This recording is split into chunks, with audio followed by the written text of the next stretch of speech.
اگر اس کے اندر آپ ٹیکسز ڈال دیں، ہماری جو پیٹرولیم لیوی ہوتی ہے اور سیلز ٹیکس ہوتا ہے، تو اس کی قیمت 700 سے 800 ارب روپے تھی. موازنے کے لیے میں آپ کو یہ بتانا چاہتا ہوں کہ پوری وفاقی حکومت جو ہے اس کا سالانہ خرچہ 3 مہینے کا نہیں، سالانہ خرچہ جو ہے وہ 528-30 ارب کے قریب ہے. اور یہ 3 مہینے کی سبسڈی کا اعلان کر کے چلے گئے جس کی قیمت 700 سے 800 ارب تھی. تو سوال یہ پیدا ہوتا ہے کہ ایسا کیوں کر کے گئے؟ تو میں آپ کو یہ بتانا چاہتا ہوں کہ جانے سے پہلے آئی ایم ایف کا جو پچھلا انہوں نے ڈاکیومنٹ جو آئی ایم ایف کی اس وقت ویب سائٹ پہ لگا ہوا ہے، اس کے اندر نہ صرف یہ بتا کے گئے انہوں نے پری کنڈیشن کے طور کے اوپر یہ کانٹریکٹ کیا آئی ایم ایف سے کہ یہ قیمتیں بڑھائیں گے، بلکہ انہوں نے اس میں یہ بھی لکھا کہ یہ پیٹرولیم لیوی بھی لگائیں گے اور سیلز ٹیکس بھی لگائیں گے. تو ایک ملک جو سوورن کمٹمنٹس کرتا ہے اداروں سے، جانے سے پہلے اگر اس کا سلیکٹڈ وزیر اعظم وہ تمام کمٹمنٹس جس طرح انہوں نے آئین پھاڑ کے پھینکا ردی کی ٹوکری میں، بالکل اسی طرح سوورن کمٹمنٹس اٹھا کے ردی کی ٹوکری میں پھینک دیں، تو وہ کیا کرنا چاہ رہے ہیں یہ میں آپ کے سامنے پیش کرنا چاہتا ہوں. وہ اس ملک کو بینکرپٹ کرنا چاہ رہے ہیں، وہ اس ملک کو برباد کرنا چاہ رہے ہیں. یہ وہ میں سمجھتا ہوں ایک ذہنی مرض ہے جس میں آپ کہتے ہیں کہ اگر میں نہیں کھیل سکتا تو میں یہ کھیل ہی ختم کر دوں گا، جس کا انہوں نے کچھ دن پہلے 2 دن پہلے غالباً کہا بھی ہے کہ اس ملک کے نہ جانے خدا نہ خواستہ کتنے ٹکڑے ہو جائیں گے اور اس ملک کے اداروں کو پتہ نہیں کیا ہو جائے گا. تو ذرا ان کی ذہنی حالت کا اندازہ کریں کہ صرف اس وجہ سے کہ ان کے خلاف ووٹ آف نو کانفیڈنس ہو رہا ہے، وہ آ کے کہہ رہے ہیں ملک کے ٹکڑے ہو جائیں گے، وہ آ کے کہہ رہے ہیں کہ ملک کے ادارے برباد ہو جائیں گے، اور وہ یہ ساتھ کے ساتھ ملک کو برباد کرنے کے لیے وہ تمام سوورن کمٹمنٹس جو ہیں ان کے خلاف اعلان جو ہیں وہ کر کے جا رہے ہیں اور خزانے کو برباد کر کے جا رہے ہیں، ملک کو بینکرپسی کی طرف لے جا رہے ہیں. 700 سے 800 ارب پوری وفاقی حکومت 500 کچھ ارب خرچہ سالانہ اور سبسڈی صرف 700 سے 800 ارب. تو اس کو ملک کو دیوالیہ اگر وہ کرنا چاہ رہے ہیں، جو وہ ابھی بھی کہہ رہے ہیں کہ دیوالیہ ہو جائے، برباد ہو جائے، ٹکڑے ہو جائیں، یہی تھا ان کا مقدمہ جو وہ کرنا چاہ رہے تھے. ہم نے یہ ساری چیزیں جب دیکھا نہ خزانے میں کچھ ہے اور آئی ایم ایف کی ویب سائٹ پہ لکھا ہوا ہے کہ پاکستان یہ وعدہ کر کے کمٹمنٹ کر کے کانٹریکٹ کر کے آیا ہے، تو پھر ہم نے یہ اپنے وزیر اعظم میاں شہباز شریف صاحب کے سامنے مقدمہ پیش کیا کہ سر یہ ہو گیا ہے، یہ کر کے گئے ہیں، اس طرح کی بربادی ہے، ہمیں بربادی کی طرف لے جا رہے ہیں، ہمارے ملک کی ایل سیز قبول نہیں ہوں گی، ہمارے ملک کے اندر انفلیشن جو ہے وہ آؤٹ آف کنٹرول ہو جائے گی، ہمارا روپیہ جو ہے وہ ڈی ویلیو ہو کے برباد ہو جائے گا. تو وزیر اعظم نے اور ہمارے قائد میاں محمد نواز شریف صاحب نے کہا کہ یہ جو بھی انہوں نے فیصلہ کیا ہے اس کا 1 روپے کا بوجھ بھی میں غریب آدمی پہ نہیں پڑنے دوں گا. اور میں نے پہلے بھی آپ کو یہ بتایا ہے کہ یہ وزیر اعظم کا فیصلہ تھا کہ جب تک وزارت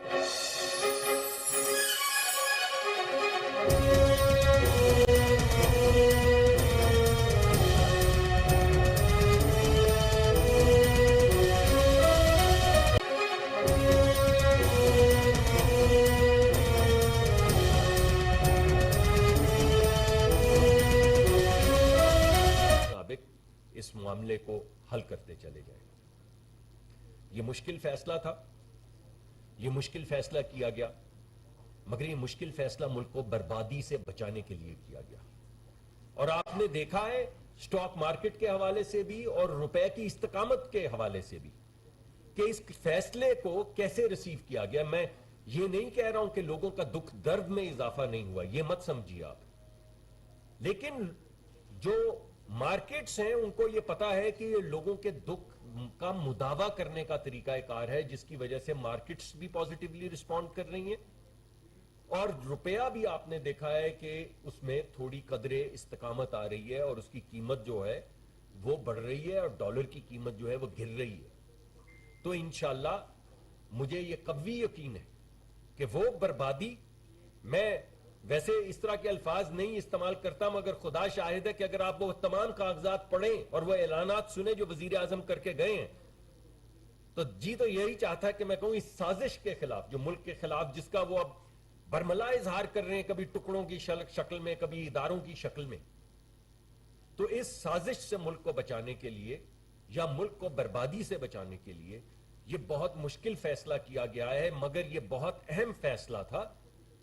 اب اس کے بعد ملک میں استقامت آئے گی, روپے کی قیمت بہتر ہوگی, مارکیٹس جو ہیں ان میں آپ اٹھان دیکھیں گے, اور انشاءاللہ آہستہ آہستہ اگلے کچھ مہینے کی استقامت کے بعد پھر ہم دوبارہ سے وہی منزل جو ہمیشہ جس کی جانب آپ کو پی ایم ایل این لے کر جاتی. پی ایم ایل این کا مطلب کیا ہے؟ پی ایم ایل این کا مطلب ہے ترقی.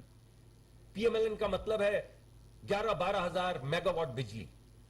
پی ایم ایل این کا مطلب ہے کہ وہ کام جو 3 حکومتیں 10 سال میں نہ کر سکیں. شاہد خاقان عباسی صاحب بیٹھے ہوئے ہیں, انہوں نے 10 مہینے میں 1.2 بلین کیوبک فٹ کے ری گیسیفیکیشن کے ٹرمینل لگا دیے. یہ ہے پی ایم ایل این اور یہی رہے گی پی ایم ایل این.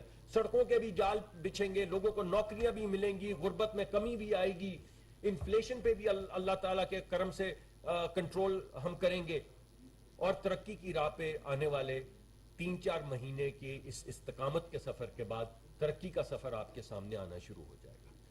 میں درخواست کروں گا. سر آپ چھوٹا سا سوال یہ ہے کہ جو پچھلی گورنمنٹ تھی انہوں نے پیٹرول 4 سالوں میں 113 سے 49 پر لائے, اور آپ لوگوں نے مہنگائی مارچ بھی کیے اور سب کے سامنے آپ کی اسٹیٹمنٹس بھی موجود ہیں.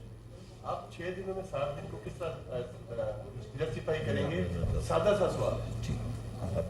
دیکھیں, دنیا میں کوئی ملک نہیں ہے جو قیمت خرید سے کم پہ پیٹرول بیچتا ہو, اور پاکستان نے بھی نہیں بیچا. پاکستان نے پچھلی حکومت میں 30 روپے ماہانہ ایک لیوی تھی, فیڈرل لیوی, اور 17% سیلز ٹیکس تھا. آج نہ لیوی ہے نہ سیلز ٹیکس ہے. آج صرف جو قیمت خرید ہے وہ بھی پوری طرح عوام سے وصول نہیں کی جا رہی. یہ بات ذہن نشین ہونی چاہیے کہ آج جس قیمت پر حکومت پیٹرول انٹرنیشنل مارکیٹ سے خریدتی ہے اس سے کم پیسے پر عوام کو دے رہی ہے. اس کی وجوہات کیا ہیں؟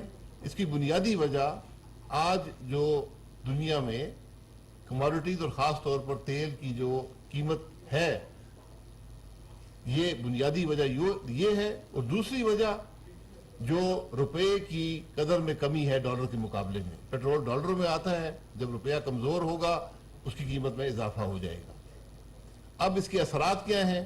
اگر یہ بہت ہی مشکل فیصلہ تھا, ہم نے 3 ہفتے یہ اس بات کا جائزہ لیا کہ کیا ہم وہ فیصلہ جو پچھلی حکومت اپنے آخری دن کر گئی, جس نے مکمل طور پر جو ان کی کمٹمنٹس تھیں دنیا کے مالیاتی اداروں سے ان کی نفی کی, اور جس کا بوجھ آج ملک پر اتنا تھا کہ اگر یہ قیمت نہ بڑھائی جاتی آپ کی معیشت تباہ ہو جاتی, آپ ملک میں مہنگائی کا بے پناہ اضافہ ہوتا. اس سے بھی مہنگائی یقیناً آئے گی. جب پیٹرول یا ڈیزل کی قیمت بڑھتی ہے مہنگائی میں اضافہ ہوتا ہے, لیکن اگر یہ اضافی قرضے لے کر ملک کے مالیاتی نظام کی نفی کر کے دنیا سے کہ مالیاتی اداروں سے جو آپ کے معاہدے ہیں ان کی نفی کر کے اگر ہم اس قیمت کو اضافی قرضے لے کر برداشت کرتے تو ملک کے اندر ایک مہنگائی کا سیلاب آتا. میں جو بھی پچھلی حکومت کے حضرات ہیں وہ ان کو چیلنج کرتا ہوں, ان کے پاس کوئی حل تھا اس معاملے کو قبول کرنے کا کہ ہم قیمت خرید سے کم قیمت پر ملک میں پیٹرول اور ڈیزل بیچ رہے ہوتے, جو دنیا کا کوئی ملک نہیں کرتا. نہ سعودی عرب کرتا ہے, نہ یو اے ای کرتا ہے, نہ امریکہ کرتا ہے, کوئی ملک نہیں کرتا اور نہ کر سکتا ہے. یہ رقوم اتنی زیادہ ہیں. تو یہ ایک مشکل فیصلہ تھا, لیکن معیشت کو استحکام دینے کے لیے, ملک کی معیشت کو آگے بڑھانے کے لیے, اس کی بحالی کے لیے یہ مشکل فیصلے کرنے پڑیں گے. یہ بدقسمتی ہے کہ یہ مشکل فیصلے ہمیشہ پاکستان مسلم لیگ نون کے حصے میں آتے ہیں, لیکن یہ فیصلے نہ کرنا نہ ملک سے انصاف ہے نہ عوام سے انصاف ہے. یہ 2 چیزیں جڑی ہیں. جی,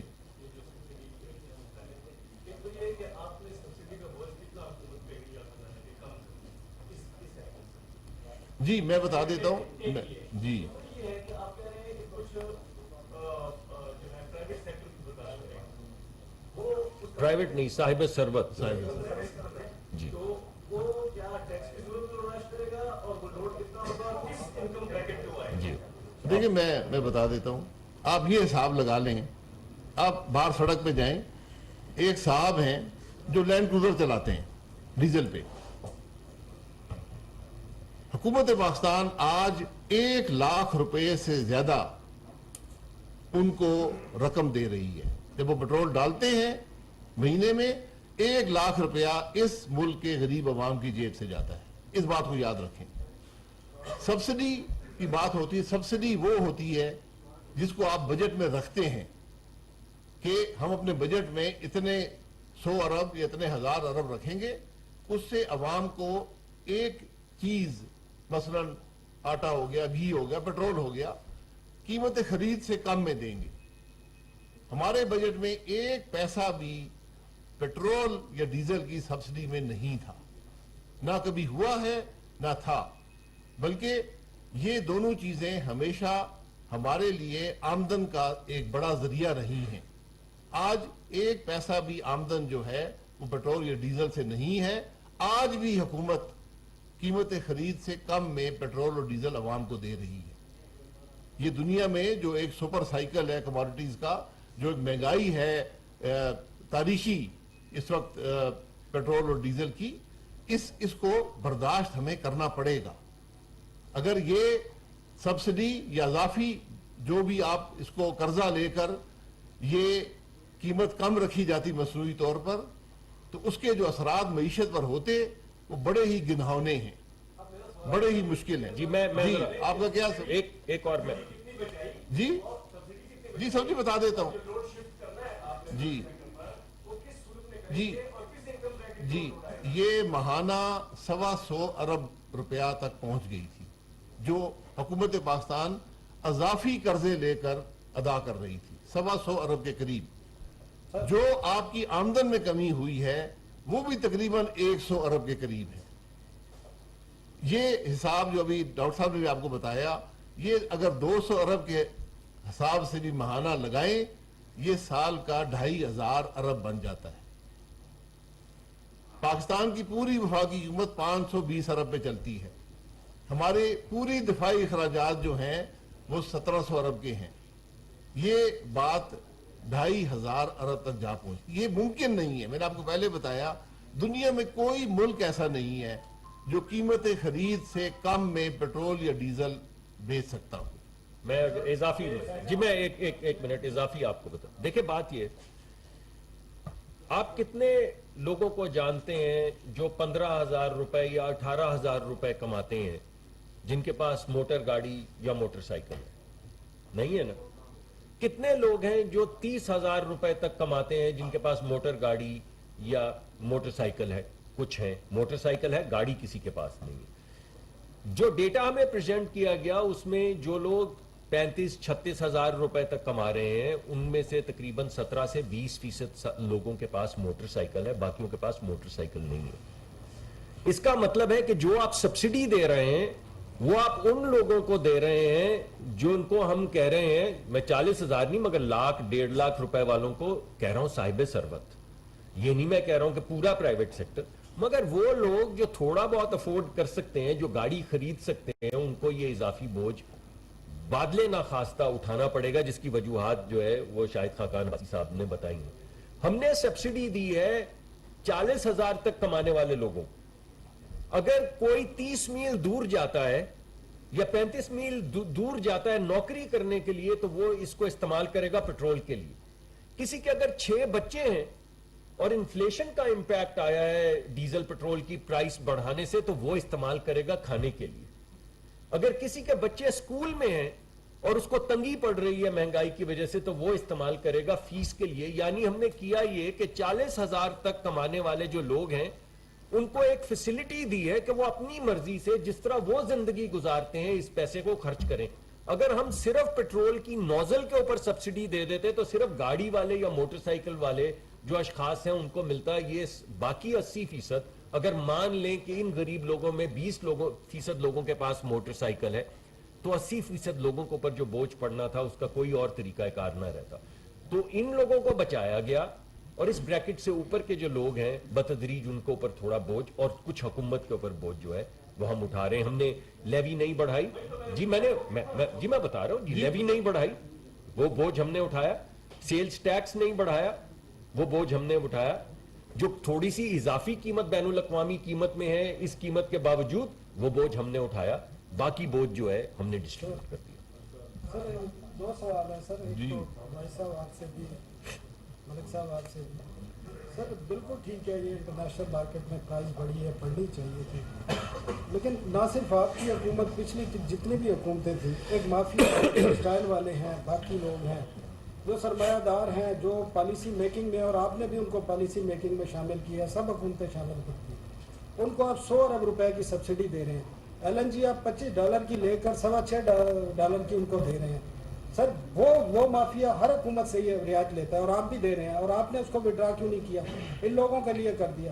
دوسرا جو آپ کہہ رہے ہیں کہ ابھی بھی یہ کوشن چھوڑا ہے, آئی ایم ایف نے اس کوشن کی اجازت دی ہے یا 15 مئی کو وہ کوشن بھی وڈرا ہو؟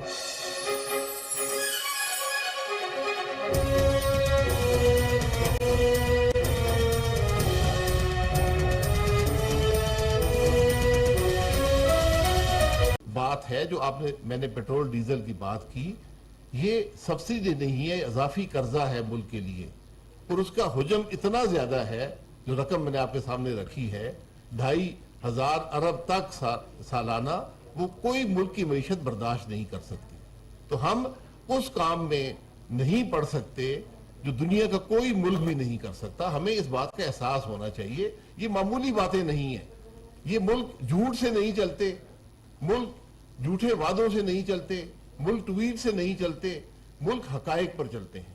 اور جہاں آج ہمارا ملک ہے اس کی معیشت کے معاملات کافی مشکل ہیں, ان کو استحکام دینے کی کوشش حکومت کر رہی ہے. اگر آپ کی اجازت ہو تو میں آپ کو ایک تھوڑا سا کنٹروورشل جواب دینے کی کوشش کرتا ہوں. آپ سے مشکل پڑتی مجھے, لیکن میں کوشش کروں گا جواب دینے کی. دیکھیں, کچھ فیصلے تو آپ کو پالیسی کی سطح پہ کرنے ہیں.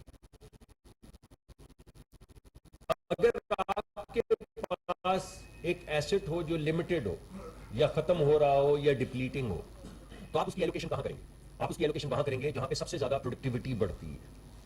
پروڈکٹیوٹی بڑھنے کا کیا مقصد ہے؟ ملک کے اندر پروڈکٹیوٹی بڑھانے کا طریقہ ہوتا ہے کہ ملک کی صنعتی جو فٹ پرنٹ ہے اس کو مضبوط کیا جائے. یہ لیکن ایک پالیسی میکر کو اس سے کیا غرض کہ ملک کی پروڈکٹیوٹی بڑھے؟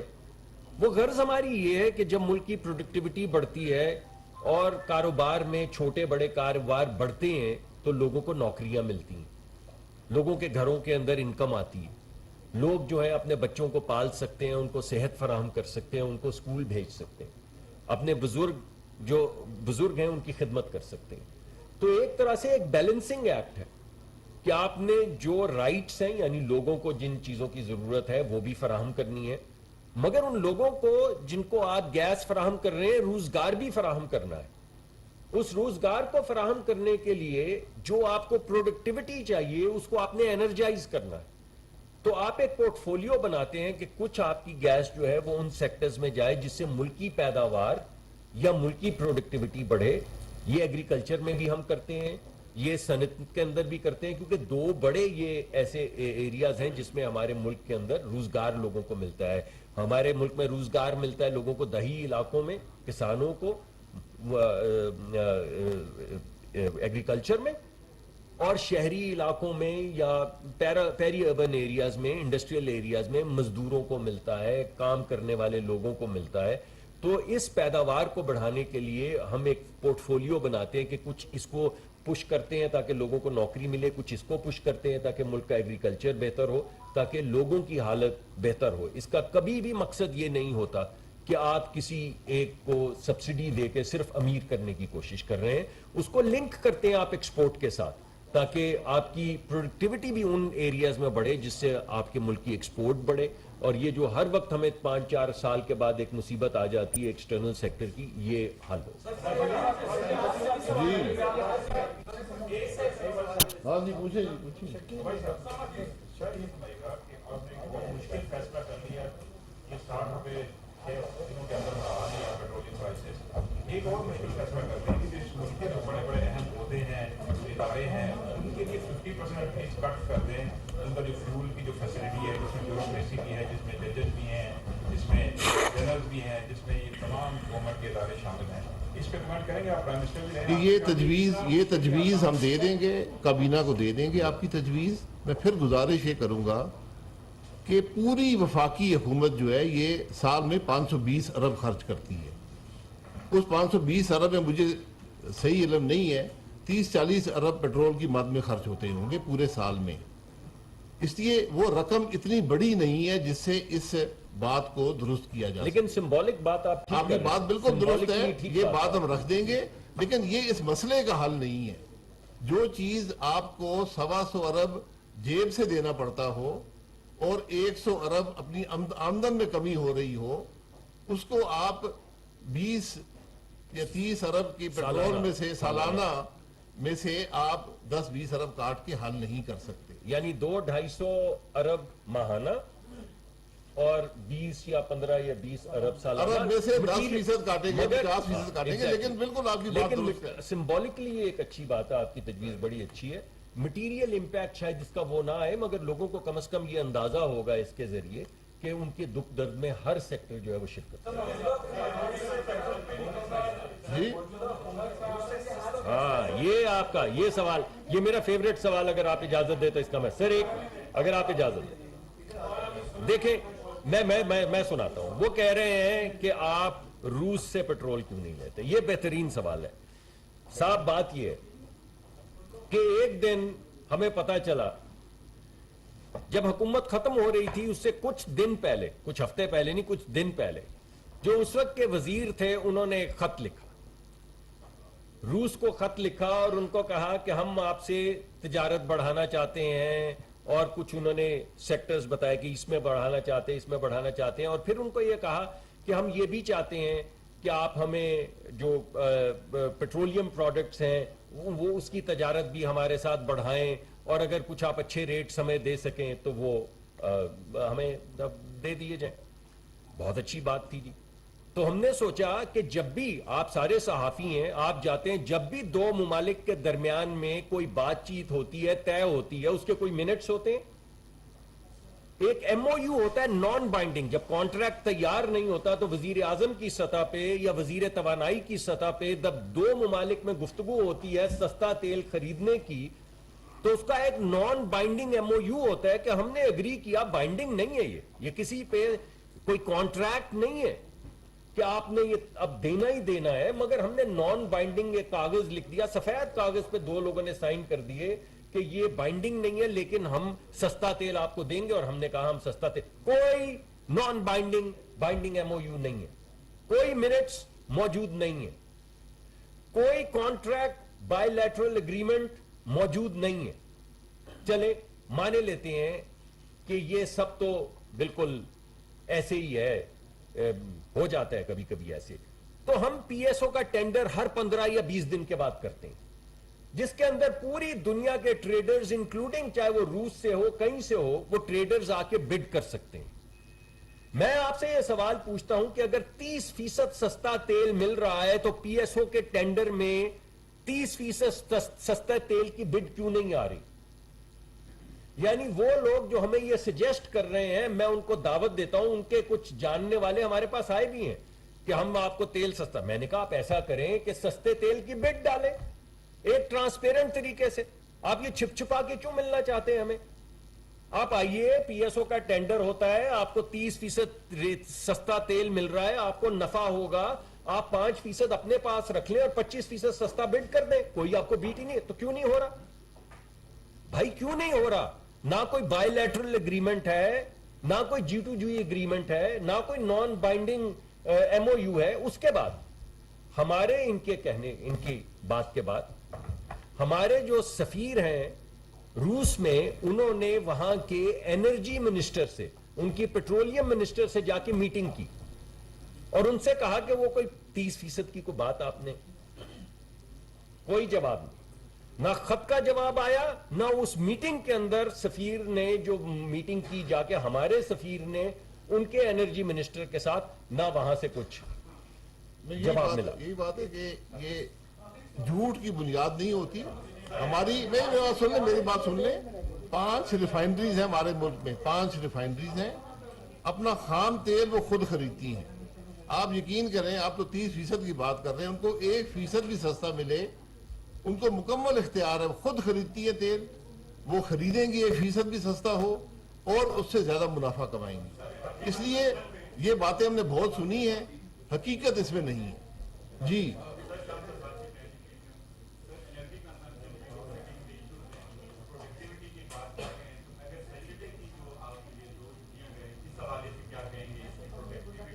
یہ وزیر اعظم صاحب نے فیصلہ کیا تھا کہ ملک میں کام زیادہ کرنے کی ضرورت ہے, تو 6واں دن بھی ہمیں کام کرنا چاہیے.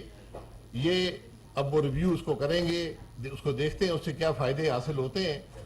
ایک طرف کام ہے, ایک طرف کچھ خرچے میں کمی آئے گی, اس کو بیلنس کرنا پڑے گا.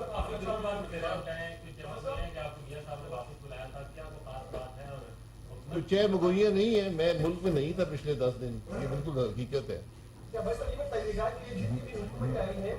حکومت آئی ہے تو ہم تقریباً 22 دفعہ گئے ہیں IMF کے پاس, ابھی تک ایک بھی معاہدہ جو ہے وہ ہم نے پارلیمان کے اندر لے کے نہیں آئے ہیں. تو کیا حکومت کی ایسی مجبوری ہوتی ہے کہ وہ IMF کے جو معاہدے ہیں پارلیمان کے اندر لے کے نہیں آتے؟ دوسرا میرا سوال یہ ہے کہ آپ نے سبسڈی دی ہے پیٹرول کے اوپر, حالانکہ جو بڑی گاڑیاں ہیں وہ چلتی ہیں ڈیزل کے اوپر, اور جو آپ نے 2000 روپے میں زندگی کا سفر پروگرام کے بعد میں آپ دے رہے ہیں, تو ان لوگوں کے پاس تو نہ موٹر سائیکل ہے, نہ ان کے پاس گاڑیاں ہیں.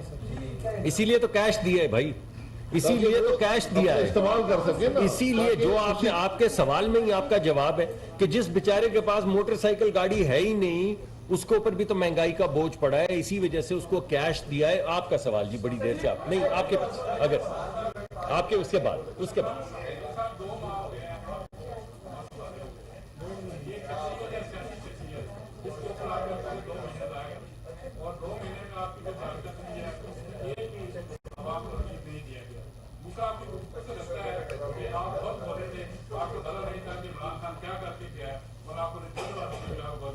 نہیں, بالکل نہیں, قطعاً ایسی بات نہیں.